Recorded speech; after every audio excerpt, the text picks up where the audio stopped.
Angry young man Dilshad Ali हमारे साथ मौजूद हैं। इनसे हम बात करेंगे इस समय जो पाकिस्तान की मौजूदा सूरत हाल है। आए दिन हम देख रहे हैं कभी कहीं धमाका, पाकिस्तान के किसी सिटी में किसी इलाके में धमाका। अगर ऐसे ही धमाके होते रहे, पाकिस्तान की सिक्योरिटी इसी तरह की रही, तो पाकिस्तान का फ्यूचर क्या है, इसके ऊपर बात करेंगे। साथ ही साथ हम जो इस मौजूदा सूरत हाल इंडिया पाकिस्तान की है उसके ऊपर कश्मीर के हवाले से बात करेंगे। अस्सलाम वालेकुम दिलशाद भाई। वालेकुम सलाम। कैसे हैं आप? मैं बिल्कुल ठीक। ठीक है। अच्छा दिलशाद भाई, मुझे बताएं, अभी रिसेंटली एक धमाका हुआ, फिर उससे पहले हमने बलोचिस्तान में जो सिचुएशन देखी, वो कान के अंदर एक धमाका हुआ, फिर वो चाइना जो एससीओ की मीटिंग से पहले चाइना के लोगों के ऊपर धमाका हुआ। क्या कहना चाहेंगे, अगर यही इस तरह की सिचुएशन रही, पाकिस्तान का क्या फ्यूचर देख रहे हैं? देखिए, पाकिस्तान का फ्यूचर तो तब होगा ना जब हम जो पिछले हिस्ट्री में जो कुछ गुजर चुका है उसको एक दफा रिवाइंड करें और उसको उस नजर से देखें जो कि हकीकत की नजर है, ना कि उस नजर से देखें जो कि हमने पाक स्टडीज और हिस्ट्री के अंदर सिलेबस में पढ़ रखा है, क्योंकि हमें पाकिस्तानी गवर्नमेंट ने पढ़ाया है।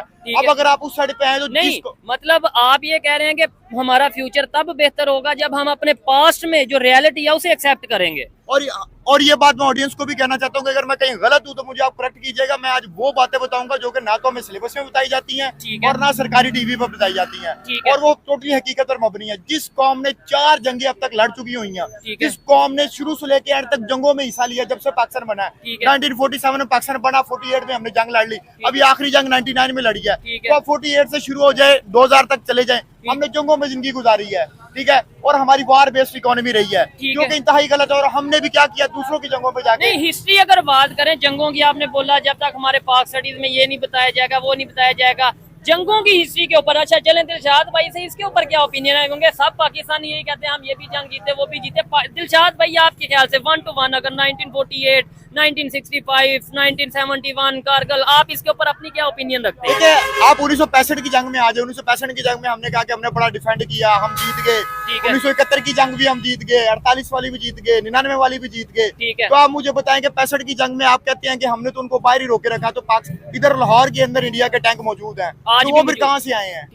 ठीक है, अगर तो हम ये जंग जीत चुके थे, उसमें तो बाद में अमेरिका ने इंटरफेयर किया और मामला जाके आगे बढ़े, ठीक है। और हमें अभी तक तो यही बताया जाता, बल्कि हम 6 सितंबर को जो हमें दिफा बनाने पे टूर पड़ते हैं। 1971 की जंग में आ जाए, आपको पता है दुनिया का सबसे बड़ा सरेंडर वर्ल्ड वार के बाद इन्होंने किया है। 93 वार प्रिजनर थे, 93,000 वार प्रिजनर थे, ठीक है। और उनकी उधर लटकाई हुई थी, उन्होंने क्या निकरे लटकाई हुई थी, ठीक है, जो कि हमारे लिए बदनामी का बाइस बने हैं ये लोग। अब 1948 की जंग उठा के देख लें, कारगिल की देख लें। पहले तो हम माने ही नहीं कि हम जंग में थे, पहले तो हम कह रहे थे मुजाहिदीन है, वो अपने तौर पर लड़ रहे हैं, दुनिया के सामने हमने ये इमेज पेश किया, ठीक है। और जब उन्होंने कहा कि आप 500 डेड बॉडीज ले लें, तो हमने उसको भी लेने से इनकार किया। तो बाद में हम जो है वो सब कुछ मान गए। बाद में परवेज मुशर्रफ ने खुद इंटरव्यू दिया कि मैं तो आपको उस मुकाम पे खड़ा रहा हूँ, पहाड़ों में खड़ा रहा हूँ, ठीक है, हाँ, मैं कारगिल के पहाड़ों। तो आप मुझे बताएं कि इंटरनेशनल सतह पे आपका क्या इमेज बन रहा है कि एक तरफ आप इनकार कर रहे हैं, दूसरी तरफ आप ये बात कर रहे हैं? ठीक है, ये तो चले सारी दुनिया को पता है कौन जीता कौन हारा, नो डाउट हम पाकिस्तानी हैं। फिर जाहिर बात है जब इंसल्ट होती है तो कहीं ना कहीं ये कहना पड़ता है कि जी जीते हारे, लेकिन रियलिटी सबको पता है। मुझे बताएं, एक बात से मैं डिसएग्री करता हूँ। स्टार्ट में आपने बोला कि भाई जिस कंट्री ने 4 जंगें लड़ी हो उसने क्या डेवलपमेंट की तरफ जाना है। अगर आप पाकिस्तान को ये कह रहे हैं कि पाकिस्तान ने 4 जंगें लड़ी हैं, तो इंडिया ने भी तो 4 की बजाय 5 लड़ी हैं, 4 पाकिस्तान से, 1 चाइना से। वो 5 जंगें लड़ के दुनिया की 5वीं बड़ी इकॉनमी और आप तीसरी बनने जा रहे हैं। तो अगर आप कहेंगे जंगों लड़ने वाले कंट्री जो उनसे वो आगे नहीं जा सकते, तो फिर इंडिया कैसे चला गया? देखिए, उनकी जंगों में हमारी जंगों में फर्क है। हमने बिला वजह वो जंग जो लड़ते हैं वो अपनी कौम के लिए और अपने मुफाद के लिए लड़ते हैं। हमने जंगें जो लड़ी है रशिया के लिए लड़ी है जंग, ठीक है। रशिया को हमने उसको उसमें इख्तलाफ सपोर्ट नहीं किया। अमेरिका की सपोर्ट में जाके हमने डॉलरों की वजह से जाके रशिया के साथ अमेरिका के साथ मिल गए, रशिया के साथ जंग लड़ी। उसके बाद हमने जो है वो अमेरिका के खिलाफ जंग लड़नी शुरू कर दी तालिबान के साथ मिलके, ठीक है। तो आप मुझे बताएं, अब फिर चाइना के लिए हमने जंग लड़नी शुरू कर दी। हम कब तक हम दूसरों की जंगों में क्यों जाते हैं? हमें दूसरों की जंगों में जाना नहीं चाहिए। हमें तो अपने मुल्क के मुफाद को सामने रखना चाहिए। रशिया से हमें सस्ता तेल मिल रहा था, हमें क्या लड़ दे रहा है यूक्रेन क्या है क्या नहीं है? हमें तो रशिया से तेल लेना चाहिए था सस्ता जो हमें मिल रहा है, हमारे बच्चों को फायदा था, ठीक है। और उसके बाद आप देखें कि पाकिस्तान ने 70,000 जाने दी हैं जो कि किसी खाते में भी नहीं आती अफगानिस्तान के अंदर। और अभी तक अफगानिस्तान वाला जो मसला, तालिबान मसला, अभी तक हमें मुसल्लत है। क्रॉस बॉर्डर टेररिज्म होती है और वहां से स्मगलिंग होकर चीजें आती हैं। अभी भी वो पाकिस्तान के अंदर दहशतगर्दी कर रहे हैं, हालांकि उनको हमने 50,000 से ज्यादा अफगानी मुहाजिरीन को यहाँ पे ठहराया। लेकिन आज भी हम ये कहते हैं अफगानिस्तान, ये नजर भी आता है, कहते नहीं सिर्फ नजर आता है, अफगानिस्तान के लोग हमसे नाराज हैं, हम उनसे नाराज हैं, जबकि वो भी मुसलमान हम भी मुसलमान। उसकी बुनियादी वजह मैं आपको बताता हूँ, उसकी बुनियादी वजह ये थी कि जब हमने अमेरिका को अपने हवाई अड्डे दे दिए, वो टारगेट कर सके अफगानिस्तान को। मुझे बताएं, अगर इंडिया हमारा या इंडिया या बांग्लादेश या इवन ईरान किसी मुल्क को फौजी अड्डे देता है और वो पाकिस्तान पे हमला करता है, तो मेरे लिए उसके लिए मोहब्बत तो नहीं ना जागेगी। मैं तो कहूंगा ये इन्होंने मेरी सरजमीन इस्तेमाल कर, पाकिस्तान की सरजमीन इस्तेमाल हुई है ना तालिबान के ऊपर अटैक करने के लिए, ठीक है, क्योंकि अमेरिका ने किया है और उसके तो ऊपर हमारी बात अफगानिस्तान वाले गुस्सा तो करेंगे। ये बड़ी टेक्निकल बात की है कि भाई अफगानिस्तान के लोगों को क्यों गुस्सा है। अगर लेट्स सपोज ईरान अमेरिका को या दुनिया के किसी कंट्री को भी अपनी सरजमीन देता है कि लो जी आप यहाँ से खड़े होके या यहाँ पे अड्डे बना के पाकिस्तान पे अटैक करो, तो क्या पाकिस्तानी लोग ईरान से मोहब्बत करेंगे? या इंडिया अगर जगह देता है लेट्स सपोज, तो क्या हम ये नहीं कहेंगे हाँ भाई इंडिया गलत कर रहा है? लेकिन दिलशाद भाई यहाँ पे दो चीजें नोट करने वाली हैं। आपने ये बोला कि भाई क्या नाम लेते हैं, जब यहाँ पे हम जंग अपनी हमने जंग नहीं लड़ी, उन्होंने अपनी जंग लड़ी, लेकिन जंग तो जंग होती है ना, वो कैसे अचानक आगे डेवलपमेंट में, कैसे टेक्नोलॉजी में आगे, कब वो आगे, यहाँ पे क्या कल्चर तब प्रमोट हो रहा था, वहाँ पे क्या हो रहा था? ये तो आप कह रहे हैं ना कि इंडिया सोते सोते ही जो है वो एक दिन ऐसा आया कि वो 5वीं बड़ी इकोनॉमी बन गया। इसके लिए उन्होंने बड़ी स्ट्रगल किया है। जब हम यहाँ पे तालिबान को ट्रेनिंग दे रहे थे, असला करचल फरा रहे थे, शिया सुन्नी काफर के नारे लगा रहे थे, पाकिस्तान के अंदर AK-47 कल्चर आ रहा था, उस वक्त उन्होंने IIT की बुनियाद रखी और IIT की बुनियाद रखी। और आज आप देख ले कि जो CEO है गूगल का सुंदर पिचाई, वो कहाँ से, वो IIT से पढ़ा हुआ इंडिया का बंदा है। तो उस वक्त उनकी प्रायोरिटीज ये थी कि उन्होंने अपने हेल्थ सेक्टर पे इन्वेस्ट किया, अपने एजुकेशन सेक्टर पे, और हमने किस चीज पे इन्वेस्ट किया कि हम इस मुल्क से पैसे ले और इस मुल्क के लिए जंग लड़ लें। ठीक है, तो हमें तो अपना स्टांस नजर ही नहीं है, हमें कोई जरूरत ही नहीं थी अफगानिस्तान की जंग में शिरकत करने की। ठीक है, और इसका जो फल है वो हमारी आने वाली नस्लें भी काटेंगी। ठीक है। नहीं दिलशाद भाई आप काफी गुस्से में लगते हैं, हमेशा गुस्से में लगते हैं, क्या वजह आपके? मैंने लास्ट एक प्रोग्राम में भी आपसे पूछा था,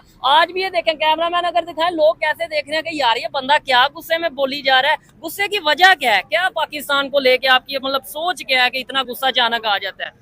इसकी वजह, बुनियादी वजह तो पाकिस्तान है ना। जो लोग पाकिस्तान से मोहब्बत करते हैं, जो लोग चाहते हैं कि पाकिस्तान आगे जाए, वो पाकिस्तान को सही सिमत में देखना चाहते हैं और वो उसके मुताबिक आपको बताते हैं क्या काम बंदा था। हमारे क्या मैंने ये गलत बात किया, ऑडियंस बता दे कि दूसरों की जंगों में क्यों हमने हिस्सा लिया? इंडिया ने कौन से दूसरे मुल्क की जंग में हिस्सा लिया? आप मुझे बताएं।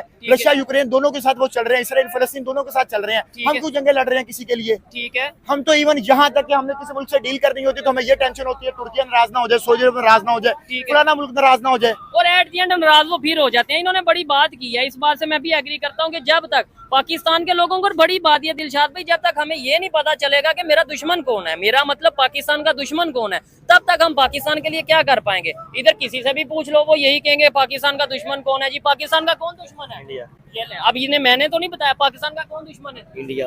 पाकिस्तान का दुश्मन कौन है?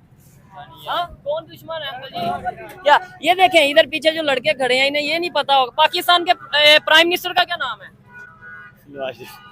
वाजिब। क्या नाम है पाकिस्तान के प्राइम मिनिस्टर का? नवाज शरीफ।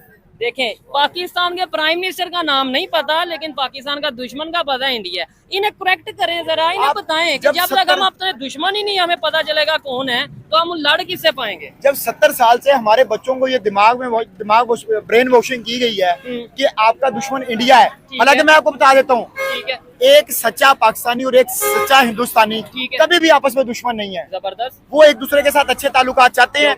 ये कुछ गंदे अंडे हैं जो कि हमारे करप्ट पॉलिटिशियंस हैं और कुछ हमारे सिक्योरिटी दारों के लोग हैं, एस्टेब्लिशमेंट है, जो कि नहीं चाहती कि पाकिस्तान इंडिया की कभी सुलह हो। पाकिस्तान इंडिया की सुलह हो जाती है तो हम वेपन का कहाँ से लेंगे, बजट कहाँ से लेंगे? 2200 रुपए आप हर साल बजट उठाते हैं ना। इवन एजुकेशन का जो बजट है वो 3 फिगर में नहीं है, आपको पता है 100 अरब से कम है एजुकेशन का बजट। ठीक हो गया। जहाँ गरीबों के बच्चों ने पढ़ना है, आप सेहत का बजट उठा के देख ले वो कितना है, दिफा का बजट कितना है। तो जब तक हम इन चीजों में लगे रहेंगे तो मुझे नहीं लगता कि पाकिस्तान के आगे जाने के चांसेस है। और पाकिस्तान का असल दुश्मन वो मुल्क है जैसे कि अमेरिका पाकिस्तान को तोड़ लिया, IMF की तरफ से कंट्रोल कर रहा है, IMF की वजह से हम कंट्रोल हो रहे हैं। इवन हम किसी मुल्क की कॉन्फ्रेंस में शिरकत करनी है या नहीं करनी, हमें इसके लिए भी IMF का फ्लो चार्ट देखना पड़ता है या अमेरिका से पूछना पड़ता है। बल्कि मैं ये भी नहीं कहूंगा, दिलशाद भाई की इस बात से भी मैं एग्री करता हूँ, आप लोग कमेंट बॉक्स में बताइएगा। इन्होंने बोला हमारा असल दुश्मन शायद अमेरिका है, मैं कहता हूँ अमेरिका भी हमारा दुश्मन नहीं, इंडिया भी हमारा दुश्मन नहीं। हमारा दुश्मन है यहाँ पे जो जहालत मौजूद है, हमारा दुश्मन यहाँ पाकिस्तान में जो गुर्बत, जो बेरोजगारी है, वो हमारी दुश्मन है। पाकिस्तान में जो अनएजुकेटेड लोग हैं, जो यानी कि अनएजुकेटेड लोग रखे गए हैं, वो लोग दुश्मन है जिन्होंने ऐसी पॉलिसीज बनाई है कि पाकिस्तान को अनएजुकेटेड रखा जाए। मैं इस बात से इख्तिलाफ करूंगा कि अमेरिका की वजह से पूरी दुनिया का मन तबाह हुआ। इस वक्त सबसे ज्यादा असले की सप्लाई कौन बेच रहा है? अमेरिका बेच रहा है, सबसे ज्यादा असला वो बना रहा है। सबसे ज्यादा हवाई अड्डे दूसरे ममालिक में किसके हैं? उनके हैं। उसके बाद आप आगे आ जाए, सबसे ज्यादा बड़ी फौज किसकी है, वो भी उनकी होगी। न्यूक्लियर पावर सबसे ज्यादा, न्यूक्लियर इक्विपमेंट रशिया के पास सबसे ज्यादा उनके पास है, 5000 कुछ समथिंग उसकी फिगर बनती है। तो आप मुझे बताएं, एक तरफ कहते हैं कि अमेरिका हमने पूरी दुनिया में अमन लेके आना, दूसरी तरफ आप जो है वो लोगों को असला बना के बेची जा रहे हैं। ठीक है, लेकिन उसमें अमेरिका का आप कह रहे ना डिसएग्री करता हूँ, मैं कहता हूँ अमेरिका की फिर जरूरत क्यों नहीं होती कि वो चाइना के अंदर इन्वॉल्वमेंट उस तरीके से करे जैसे पाकिस्तान में करता है। नहीं, अमेरिका की दुश्मन जरूरत क्यों नहीं होती कि वो इंडिया में उस तरीके से इन्वॉल्वमेंट करे जैसे वो पाकिस्तान में करता है। इसका मतलब है हम कहीं ना कहीं मौका देते हैं तो वो लोग इन्वॉल्वमेंट। जाहिर है हमारा कसूर तो है कि हम अगर कहें कि जैसे रशिया है, चाइना है, इवन ईरान है, ईरान मुदाखलत नहीं करने देता अमेरिका को अपने अंदर। ठीक है, तो हम क्यों मुदाखलत करने देते हैं। इवन हमारे परवेज मुशर्रफ साहब जो थे, वो तो एक कॉल आती थी अमेरिका से वो लेट जाते थे। ठीक है, हमारे दूसरे जो करप्ट पॉलिटिशियंस हैं उनका आप हाल देख लें। नवाज शरीफ हमारा बराक ओबामा के सामने जाकर बैठता और टिश्यू से हाथ साफ करने लग जाता है, पसीना आ जाता है, आपको बात करने का तरीका का पता नहीं चलता। ठीक है, आप कंपेयर करें ना पीएम मोदी को, ठीक है, और इधर शहबाज शरीफ को कंपेयर कर लें। शहबाज शरीफ को सिर्फ ये काम आता है कि वो अच्छे तरीके से मांग सकता है, जो कि वो हर मुल्क में जाके मांगता है। इवन वो खुद कहता है कि जब हम जाते हैं तो भिखारी समझते, वो कहते लोग भी फिर आगे पैसे मांगने के लिए। मुझे बताया प्राइम मिनिस्टर मोदी जब किसी मुल्क का दौरा करता है तो क्या वो अगला जो हेड ऑफ स्टेट है वो ये सोच रहा होता है कि ये पैसे मांगने आया? नहीं, वो तो डील करते हैं। इवन यूएसए के साथ रिसेंटली यूएसए का विजिट उनका रहा, उन्होंने बड़ी डील की। अच्छा, आपने तो prime minister to prime minister comparison किया है। मैं कहता हूँ फॉरेन मिनिस्टर जो रिसेंटली एससीओ की मीटिंग हुई है, उनके फॉरेन मिनिस्टर और हमारे फॉरेन मिनिस्टर में क्या कंपैरिजन, क्या बनता है? आप उनकी बॉडी लैंग्वेज का देख लें, आप उनका कॉन्फिडेंस का देख लें, आप उनका नॉलेज का देख लें, आप उनके एक्सपीरियंस का देख लें, आप जिस फील्ड में भी देख लें। 30-40 साल एक बंदे ने सर्व किया फॉरेन अफेयर्स के अंदर, और एक वो बंदा जो कि फाइनेंस का भी मुझे लगता पता नहीं है या नहीं है, हमने उसको उठा के लगा दिया, इसाक डार को लगा दिया। दूसरी तरफ हमने मोहसिन नकवी को लगाया हुआ है। अच्छा, मोहसिन नकवी से याद है, सिक्योरिटी के ऊपर बात करते हैं। आपने प्राइम मिनिस्टर का कंपैरिजन किया फॉरेन मिनिस्टर का।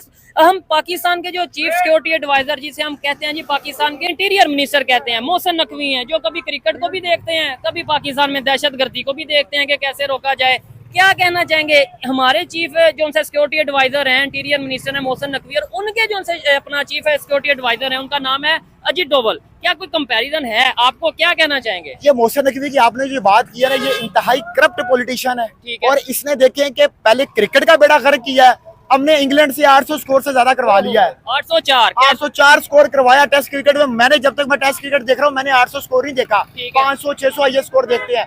क्रिकेट का बेड़ा गर्क करवा दी। वर्ल्ड कप में हमारे साथ क्या हुआ है सारी दुनिया ने देखा है, ठीक है। इवन हम आगे क्वालिफाई नहीं कर सके। क्रिकेट का बेड़ा गर्क करने के बाद में फिर कहीं ना कहीं हम बर्दाश्त कर लेते हैं, यार कोई नहीं मसला, गेम में हार जीत होती रहती है। इधर पाकिस्तान में जो बदअमनी हो रही है वो कैसे बर्दाश्त? क्रिकेट के बाद उनको पास सिक्योरिटी का चार्ज था, वजीर दाखिला का चार्ज था, उसमें भी उन्होंने हमारा बेड़ा गर्क करके रख दिया। कभी कहीं धमाका हो रहा है, कभी कहीं धमाका हो रहा है, ठीक है। वो जिसके टाउट है वो भी हमें पता है, ठीक है, वो एस्टेब्लिशमेंट के टाउट है, सीधी बात है। मुझे बताएं, एक बंदे का फेस ही नहीं है, एक बंदे का नाम ही नहीं है, ठीक है। आपने उसको ऊपर से उसको अपने सेनेटर भी बनाया हुआ है।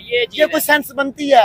एक ऐसा बंदा अगर वो काउंसलर का इलेक्शन लड़े तो मैं शर्त लगा कह सकता हूँ वो काउंसलर का इलेक्शन नहीं जीत। ठीक है, चले इधर एक और बड़ा जबरदस्त सवाल मैं आपसे पूछूंगा कि मुझे ये बताएं, पाकिस्तान के जो चीफ सिक्योरिटी एडवाइजर हैं और इंडिया के, देखें मसले तो वहाँ पे भी होंगे, सिक्योरिटी के बहुत से, इतना बड़ा कंट्री है, दुनिया की सबसे बड़ी डेमोक्रेसी है, मसले तो वहाँ पे होंगे। उनके चीफ सिक्योरिटी एडवाइजर और हमारे चीफ सिक्योरिटी एडवाइजर के ऊपर आपको अगर कमेंट करने का मौका मिले। नो डाउट, इंडिया जितनी बड़ी कंट्री है और जितनी बड़ी आबादी है उनके अंदर भी मसले मसाइल है। मैं ये नहीं कहता कि वो बिल्कुल ठीक चल रहे हैं, हाँ, होंगे, ये कमेंट में लोग बता दें, वो कमेंट में लोग बता दें। उधर भी गुर्बत के मसाइल हैं, उधर भी बाकी चीजों के मसाइल हैं। कश्मीर में बहुत सारे टेररिज्म का सामना करना, ये खालिस्तान वाला मसला कभी उठ जाता है, कभी जुबान पे कोई मसला उठ जाता है, कभी मजहबी तफरके भी थोड़े बहुत हो जाते हैं। जाहिर है इतना बड़ी कौम है, इतने बड़े लोग हैं तो मसले हो जाते हैं। अब मोहसिन नकवी को आप कंपेयर कर रहे हैं, पहले तो मुझे आप पे हैरानगी आ रही है कि आप सवाल क्या कर रहे हैं आप मुझसे कि एक मोहसिन नकवी को आप उस बंदे के साथ कंपेयर कर रहे हैं अजीत डोवल है। अजीत डोवल, मुझे सही प्रोनाउंसिएशन नहीं आती उसकी, वो जो बंदा है, ठीक है, उसको आप कंपेयर कर रहे हैं चीफ मिनिस्टर मोहसिन नकवी के साथ कर रहे हैं। मोहसिन नकवी का मुझे बताएं क्या एक्सपीरियंस है?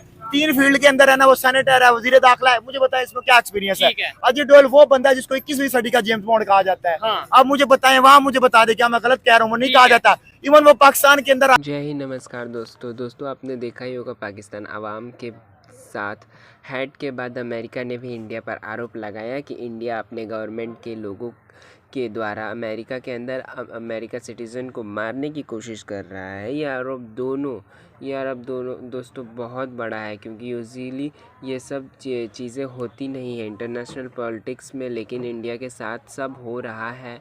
और दोस्तों आरोप लगाने वाला अमेरिका ही है, जिसने कितने ही देशों को उजाड़ा है, बर्बाद किया अपने पैसे के लिए, अपने परिवार के लिए। दोस्तों पहले तो कहीं पर आतंक खड़ा कर देता है, वहाँ कहीं पर गवर्नमेंट गिराता है, फिर दोनों ही मतलब जो दो पार्टी बनती है उन दोनों ही पार्टी को हथियार सप्लाई करने वहाँ से खूब पैसा भी कमाता है। अब कहीं ना कहीं इंडिया भी उसी रास्ते पर चल रहा है जो अमेरिका की नज़रों में बहुत ज़्यादा खटक रहा है, क्योंकि इंडिया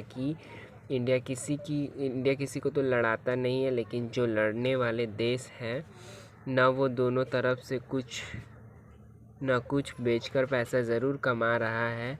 यह सब चीज़ें बहुत सारे देशों से नहीं देखी जा रही है, लेकिन सबसे बड़ी अचंभे की बात है तो यह है कि जब इस तरीके के मुद्दे उठते हैं तो ऐसा में किसी देश के, चाहे वो गवर्नमेंट हो चाहे अपोजिशन हो, उसे देश के साथ खड़ा होना चाहिए। लेकिन इस देश की महान अपोजिशन जिसने इस देश को आज़ाद किया था वो बाकायदा भाई अमेरिका की गोदी में जाकर बैठ गया है। तो इसी टॉपिक पर पाकिस्तान के रिएक्शन ने आपने देखा कि आवाम ने किस प्रकार से अपने जो थे वो मुद्दे उन्होंने व्यक्त किए हैं।